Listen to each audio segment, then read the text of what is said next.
नमस्कार, फिर पैसा बोलता है में आपका स्वागत है। मैं आनंद श्रीनिवासन। आज जब मार्केट बंद हुआ 122 पॉइंट ऊपर क्लोज हुआ।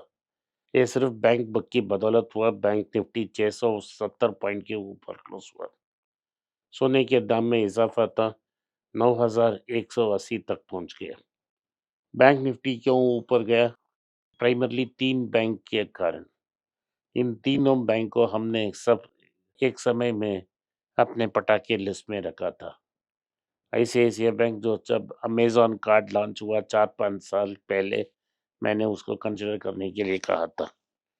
एचडीएफसी बैंक को ₹800 में एक ज़माने मैंने कंसिडर करने के लिए कहा था और आईडीएफसी बैंक को भी कंसिडर करने के लिए कहा था। इन तीनों बैंक में आज बड़ा रैली हुआ और इस रैली के बदौलत ही मार्केट इतना ऊपर चला गया। तो हम तीनों बैंक को एक डिस्कस करेंगे और देखेंगे क्यों ऐसा हुआ। पहला आईसीआईसीआई बैंक। आईसीआईसीआई बैंक का प्रॉफिट 15% ऊपर गया और इससे मार्केट बहुत खुश हुआ और मार्केट ने उसको ऊपर लेके गया स्टॉक को। लेकिन अगर आपने हेडलाइंस के नीचे पढ़े होते तो आपको पता होगा कि most of the gains loan लेके ऋण कलेक्ट करने से प्रॉफिट नहीं बना, लेकिन ट्रेजरी गेन्स के वजह से हुआ। हर बैंक का बुक में लगभग 30% उनका डिपॉजिट्स ट्रेजरी में रहता है। ट्रेजरी का मतलब है आरबीआई गिल्ट, और आरबीआई इंडियन बॉन्ड्स को कंपलसरी इस बैंक्स में रहती है। तो अब जो इलेक्ट्रिकल इंजीनियर पढ़कर रिजर्व बैंक गवर्नर बना है, उन्होंने रेट कट की, उसके पहले भी रेट कट थी। तो लगभग 1% रेट कट से जो रेट्स हैं वो गिर गई हैं 6.3। जब इंटरेस्ट रेट्स गिरती है, बॉन्ड्स की वैल्यू ऊपर जाती है। ये स्टैंडर्ड इक्वेशन है। इसके कारण आईसीआईसीआई बैंक में बड़ा प्रॉफिट मिला। इसके कारण आईसीआईसीआई बैंक को 2.5% ऊपर उठाया। एचडीएफसी बैंक में प्रॉफिट 12.5% ऊपर उठा। लेकिन अगर आपको जो प्रॉफिट मिला उनको एचडीबी फाइनेंशियल सर्विसेज, उसको लिस्ट करने से 7,500 करोड़ का प्रॉफिट मिला लगभग। अगर उसे निकालते हैं तो प्रॉफिट फ्लैट हो जाता। और एचडीएफसी बैंक ने ₹5 का डिविडेंड भी अनाउंस किया और 1:1 बोनस भी देने का वादा किया। इसीलिए मार्केट इसे 2.5% ऊपर उठाए। लेकिन अगर हम रिजल्ट्स को एनालाइज करें, ऐसा कदाचित नहीं है जिसके कारण मार्केट ऊपर जाए। आईडीएफसी फर्स्ट बैंक, जिसको मैंने बहुत बार रिकमेंड किया है, कंसिडर करने के लिए कहा है, वो 2% ऊपर उठी। इसीलिए ऊपर उठी क्योंकि उनको मिल गई है परमिशन वॉर्नबर्ग पिंकस से पैसा लाने के लिए। वॉर्नबर्ग पिंकस 9.9% लेगा स्टेक। ये कंपटीशन कमीशन ऑफ इंडिया से क्लियर हो गया और आज आरबीआई ने भी परमिशन दे दी। इसका मतलब है कैपिटल एडिक्वेसी रेशियो बढ़ाएगा और अच्छा करेगा ये बैंक। सो ये तीनों बैंक आज ऊपर गई हैं। लेकिन ऐसा दो बैंक्स भी हैं जिनको हमने कंसिडर करने के लिए कहा है, लेकिन अच्छा प्रदर्शन नहीं कर पाया। इंडसइंड बैंक की जो मैनेजमेंट की चॉइस थी, इसको आरबीआई ने रिजेक्ट कर दी और कहा है कि आप अपना स्कोप को एक्सपेंड कीजिए और एक प्रॉपर नोट लिखिए कि हम क्या करें। तो वापस ये फाइल इंडसइंड बैंक तक पहुंच गया और वो खोजना शुरू हो गया। लेकिन क्या ये कब तक ये हो जाएगा? तो अगस्त एंड तक होना चाहिए, क्योंकि रिजर्व बैंक ने कह दिया इंडसइंड बैंक को, क्या भी हो अक्टूबर सितंबर एंड तक आपका एमडी सीट पे बैठना चाहिए। तो अभी सर्च फिर से शुरू करना कर दिया उन्होंने।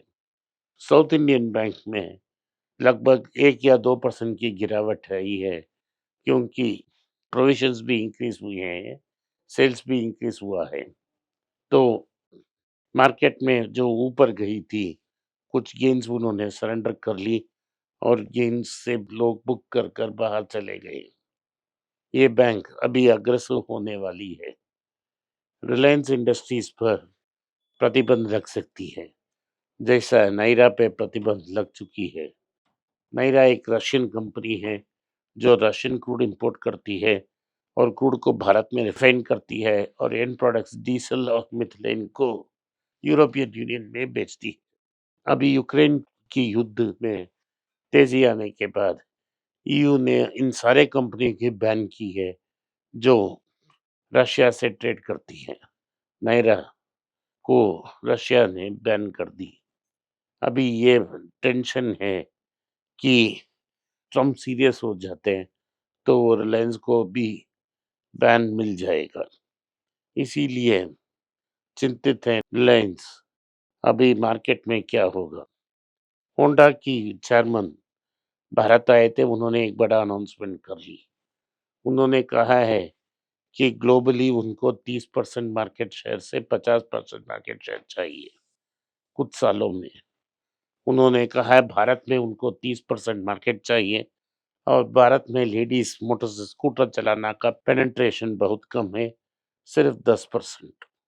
तो उन्होंने ये कह दी है कि उनके पास 30 इलेक्ट्रिक व्हीकल्स है और 30 इलेक्ट्रिक मॉडल्स को लॉन्च करेंगे भारत में अपना मार्केट शेयर को प्रोटेक्ट करने के लिए। मैंने आपको कई बार कहा है कि आप होंडा को कंसिडर करें। अगर आपने कंसिडर किया होता, आप ऑलरेडी 10% की मुनाफा और 5% की डिविडेंड यील्ड पे बैठे होंगे। तो भारत में होंडा नंबर 2 पोजीशन में है। लगभग 5,46,000 हीरो मोटर कॉर्प ने भेजा है। 4,50,000 के आसपास होंडा ने बेचा है और होंडा और हीरो का मार्केट गैप सिर्फ 30-40 हज़ार में आ चुकी है।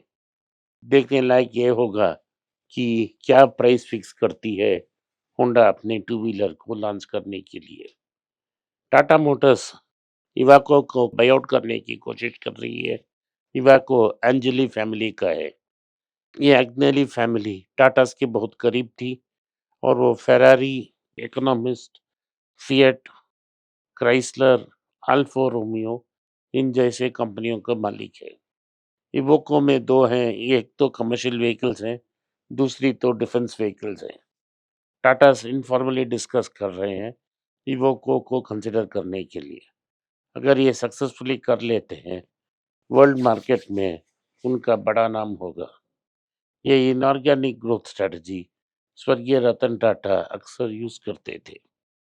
तो टाटा मोटर्स स्प्लिट होने के बाद टाटा कमर्शियल व्हीकल्स अपनी कमर्शियल व्हीकल्स की मार्केट को कंसोलिडेट कर कर ग्रो करना चाहती है। डॉक्टर रेड्डी को 7 ऑब्जर्वेशंस मिली है उनके आंध्र प्रदेश प्लांट को, लेकिन ये उनके लिए दायां हाथ खेल है। वो आसानी से इसको सॉल्व कर देंगे। जाइडस लाइफ साइंसेस को एक यूएस एफडीए अप्रूवल मिला है ट्रक केस में। जेन स्ट्रीट ने $567 मिलियन फाइन को डिपॉजिट कर ली है। सेबी ने एक्नॉलेजमेंट दे दी है और बोल रही है कि आप वापस आप ट्रेड कर सकते हो और मुनाफा लेकर भारत से बाहर जा सकते हो। यही न्यूज़ है आज के लिए। आपने इस पॉडकास्ट को सुना, इसके लिए मैं आपका आभारी हूँ। हो सके तो वीडियो को लाइक कीजिए, चैनल को सब्सक्राइब कीजिए और बेल नोटिफिकेशन दबाएं। इस वीडियो को अपने दोस्त और रिश्तेदार के साथ भेजें और उन्हें देखने की आग्रह करें। नमस्कार, धन्यवाद, जय हिंद। नीचे एक ईमेल स्क्रॉल हो रहा है, इसका ईमेल एड्रेस है पैसा बोलता है .np@gmail.com। अगर आप मुझसे संपर्क करना चाहते हैं तो इस ईमेल में मेल भेजें, मेरी टीम आपसे बात करेगी। फिर से बता रहा हूँ मैं, पैसा बोलता है .np@gmail.com। इसमें आप मेल भेज सकते हो, मेरा टीम आपसे संपर्क करेगा।